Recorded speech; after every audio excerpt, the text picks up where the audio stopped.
Hello दोस्तों, आज हम स्टोरी ऑफ इंग्लिश का चैप्टर 5 करने वाले हैं। कुल मिला के इसमें यानी इस बुक में इसके 6 चैप्टर्स हैं और इसके बाद इसका एक ही चैप्टर बचेगा। Complete the statement given below, यानी नीचे आपको फिल इन द ब्लैंक्स करना है। The word drama comes from, drama word अभी आप जानते हैं कि ये अंग्रेजी शब्द है, लेकिन अंग्रेजी में ये शब्द ग्रीक से आया है। यहाँ पे हो जाएगा Greek. Word drama means, drama word का मतलब होता है थिंग्स डन, यानी चीज़ का हो जाना, काम का हो जाना। Drama offers us A dash of his imaginative reality. Drama में पहले क्या होता है, पहले कल्पना की जाती है, ये इस प्रकार से होगा, ये कैरेक्टर ऐसा होगा, वैसा होगा, तो ये डायरेक्ट प्रेजेंटेशन होती है। In a tragedy the conflict terminates, इन ट्रेजिडी में कॉन्फ्लिक्ट, कॉन्फ्लिक्ट का मतलब होता है विवाद, टर्मिनेट यानी एंड करना, विवाद किस रूप में अंत हो जाता है, तो कैटास्ट्रॉफ के रूप में, यानी आपदा के रूप में। जब भी कभी आप ट्रेजिडी पढ़ेंगे तो आपको पता चलेगा कि इस ट्रेजिडी में कभी कभी एक लोग मारे जाते हैं, यानी अंत जो होता है वो दुखद होता है। कभी कभी 2 लोग मारे जाते होंगे और कुछ में तो सारे लोग ही मारे जाते हैं। The purpose of miracle place where, miracle place का मतलब होता है चमत्कार और प्ले का मतलब नाटक, यानी उस समय के इंग्लैंड में यानी ब्रिटेन में जब चमत्कार वाले प्लेस किए जाते थे तो उनका मुख्य उद्देश्य क्या होता था, उनका मुख्य उद्देश्य डायरेक्टली डायडेक्टिक होता था। डायरेक्टली डायडेक्टिक का मतलब होता है जिससे कि शिक्षा मिल सके, जो कि शिक्षाप्रद हो। In morality place the character where, morality यानी नैतिकता वाले प्ले, तो कैरेक्टर उसमें कैसे हुआ करते थे, तो वर्च्यूज पर्सोनिफाइड, यानी उसमें जो कैरेक्टर जो भी इंसान प्ले करता था उसमें गुण भरपूर रूप से दिखाए जाते थे। Roister Doister is the first, Roister Doister पहला क्या है, ये एक रियल कॉमेडी है। पहली इंग्लिश ट्रेजिडी कौन सी थी, ये गड़बड़ डक थी। In the plays of Shakespeare man occupied, Shakespeare के प्लेज में मैन कौन सा स्थान ऑक्यूपाई करता था, तो द सेंटर ऑफ क्रिएशन, यानी जहाँ क्रिएशन का केंद्र रहता था। टी.एस. इलियस रिवाइव्ड, रिवाइव्ड का मतलब होता है वापस से उसे लाना, जो चीज़ लुप्त हो गई है उसे वापस से लाना। 20वीं सेंचुरी में वो क्या लेके आए थे, तो tradition of verse drama. Tughlaq किनके द्वारा लिखा गया था, तो गिरीश कर्नाड के द्वारा। ये क्वेश्चन ऑब्जेक्टिव में रहता है। अब आते हैं कुछ ब्रीफ क्वेश्चन पे। ब्रीफ क्वेश्चन है कि right the name of dramatic element. जब भी कोई ड्रामा होता है या फिर आप ड्रामा पढ़ते होंगे किताब में, तो वो डायरेक्ट नहीं लिखे जाते हैं, उसके कुछ तत्व होते हैं, कुछ एलिमेंट पार्ट काइंड होते हैं। तो पहला होता है प्लॉट, यानी इसका प्लॉट क्या होगा। दूसरा होता है कैरेक्टर, इसमें कितने कैरेक्टर होंगे, चरित्र होंगे, उन सब में राइटर को विशेषता डालनी पड़ती है कि ये महान है, ये चोर है, ये डाकू है, इस प्रकार से। डायलॉग, डायलॉग लिखे जाते थे, यानी जो बोला जाता है। फिर है गेस्चर्स, यानी उसमें कुछ स्टाइल्स डाले जाते थे। सीनिक इफ़ेक्ट्स, सीन किस प्रकार का होना चाहिए। म्यूज़िक डाला जाता था। और सोलिलोक्यू, सोलिलोक्यू का मतलब होता है एकालाप करना, यानी स्वभाषण करना, ये भी ज़रूरी होता है ड्रामा में। ड्रामेटिक स्ट्रक्चर ऑफ ट्रेजिडी, जब भी कभी ट्रेजिडी लिखी जाती है तो उसके भी कुछ स्ट्रक्चर्स होते हैं। ट्रेजिडी का जो अंत होता है वो दुखद होता है, इसके जो रिजल्ट्स आते हैं, परिणाम आते हैं, वो दुखद होते हैं, लोगों की मृत्यु हो जाती है या फिर कुछ और घटना घट जाती है।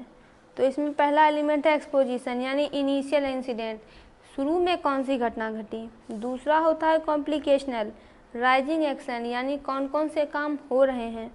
तीसरा होता है क्राइसिस, यानी अब इसमें टर्निंग पॉइंट क्या आएगा। फिर है डिन्यूमेंट, यानी फॉलोइंग एक्शन, अब क्या एक्शन हो रहा है।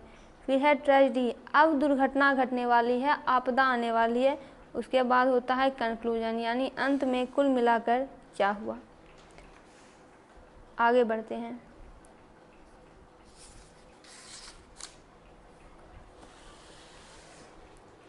नेक्स्ट है क्वेश्चन नंबर 3। क्वेश्चन नंबर 3 है व्हाट इज़ पैरेललिज्म। पैरेललिज्म क्या होता है, तो किसी भी ड्रामेटिक डिज़ाइन का पैरेललिज्म एक शानदार फीचर है, शानदार विशेषता है।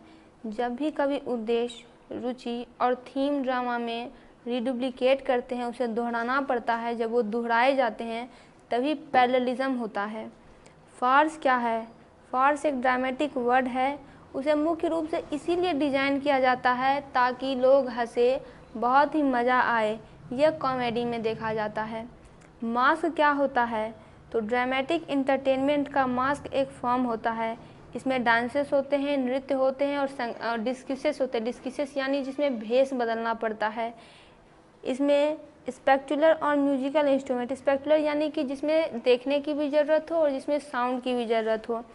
इसमें देखने की ज़रूरत और जो म्यूजिकल एलिमेंट्स होते हैं वो प्लॉट और कैरेक्टर पे भारी पड़ते हैं। ड्रामा के कितने प्रकार होते हैं? तो ड्रामा के 5 प्रकार होते हैं। पहला है ट्रेजेडी, दूसरा कॉमेडी, तीसरा ट्रेजी कॉमेडी, फिर है मेलोड्रामा और उसके बाद होता है one act play. What were known as the university wits? University wits किन्हें कहा जाता है और उनके नाम बताएं। तो शेक्सपियर के जो प्रिसीडेसर्स हुए यानी शेक्सपियर के जो बाद आए उन्हें ही यूनिवर्सिटी बिट्स कहा गया। उनमें कौन कौन इंसान थे? तो John lily, Thomas kite, George Peele, Robert Greene, Christopher Marlowe, ये सारे को मिलाकर यूनिवर्सिटी बिट्स कहा गया। एलिजाबेथियन स्कॉलर्स जो कि यूनिवर्सिटी ऑफ ऑक्सफोर्ड और कैम्ब्रिज यूनिवर्सिटी से जुड़े हुए थे, वो ड्रामा लिखते थे और लिखने के साथ साथ वो स्टेज पर परफॉर्म भी करते थे। उन्होंने ड्रामा की रोमांटिक फॉर्म को इस्टेब्लिश किया था। In which age was the comedy of manner written? किस एज में कॉमेडी ऑफ मैनर्स लिखा गया था? तो comedy of manners restoration age में लिखा गया था। Writer of the comedy manners और कॉमेडी ऑफ मैनर्स के राइटर्स थे ईथर्ज, वाइकरले और कॉनग्रीव। कुछ और भी इम्पोर्टेंट क्वेश्चंस हैं जो एग्ज़ाम में आ सकते हैं, जिसमें पहला है व्हाट इज़ ड्रामा? ड्रामा क्या है और explain is different from other literary form? आखिर ये साहित्यिक और भी विधाओं से कैसे अलग है, इसके पॉइंट बताइए और ये किस उद्देश्य से बनाया जाता है वो भी बताइए। तो जो कल्पना की जाती है उसे डायरेक्ट प्रेजेंट कर दिया जाता है, ये होता है ड्रामा। ऑडियो विजुअल रहता है यानी इसमें आवाज़ भी होती है, आप देख भी पाते हैं। ड्रामा में कैरेक्टर अपीयर होते हैं, घटनाएं घटती है और बहुत ज़्यादा एक्सप्लेनेशन देखने को नहीं मिलता है। ये कंपोजिट आर्ट है। तो drama cannot be comprehended and enjoy without the help of some accessories, यानी अगर आपको ड्रामा को एंजॉय करना है, ड्रामा का आनंद लेना है, इसे समझना है, तो इसके लिए कुछ यंत्र की आपको आवश्यकता पड़ेगी। ये स्टेज पर परफॉर्म किए जाते हैं और अगर कोई व्यक्ति सोचे कि हम इसे केवल पढ़ लें और समझ लें तो ऐसा पॉसिबल नहीं है। Name the important tragedy of Shakespeare. Shakespeare का पूरा नाम विलियम शेक्सपियर था। उनके कुछ इम्पॉर्टेंट ट्रेजेडी के बारे में बताइए। तो वो है हैमलेट, फिर है मैकबेथ, ओथेलो, किंग लियर और Julius Caesar. Who revive the tradition of verse drama in the 20th century. Verse का मतलब होता है जो कविता के फॉर्म में लिखी गई हो। 20th सेंचुरी में ये वर्स ड्रामा को फिर से कौन वापस लेकर आए और उन्होंने जो इम्पोर्टेंट काम किए उनके बारे में भी बताइए। तो ये थे टी.एस. इलियट, जिनका पोएम हमें पढ़ना है प्रोज सेक्शन में, जो उन्होंने बिल्ली को लेकर लिखी है, Macavity the mystery cat. T S. Eliot ने ऐसा किया। उनके इम्पोर्टेंट प्लेस थे murder in cathedral, family reunion, cocktail party और the confidential clerk. Who is your favourite English dramatist? तो सबके हिसाब से तो ये अलग अलग हो सकते हैं, लेकिन according to the book name 5 of his works. तो यहाँ पे दिया हुआ है कि my favourite English dramatist is G B. Shaw. उनके 5 इम्पोर्टेंट प्ले है Candida man and superman, Saint John, arms and the man, the apple cart. फिर है कि what are the features of drama. Drama की कौन कौन सी विशेषताएं होती है? तो ड्रामा के फीचर्स होते हैं characters, plot, symbol, tragedy, comedy, melodrama, tragi comedy, dramatic convention, monologue, soliloquy, aside. तो दोस्तों चैप्टर 5 भी कंप्लीट हुआ।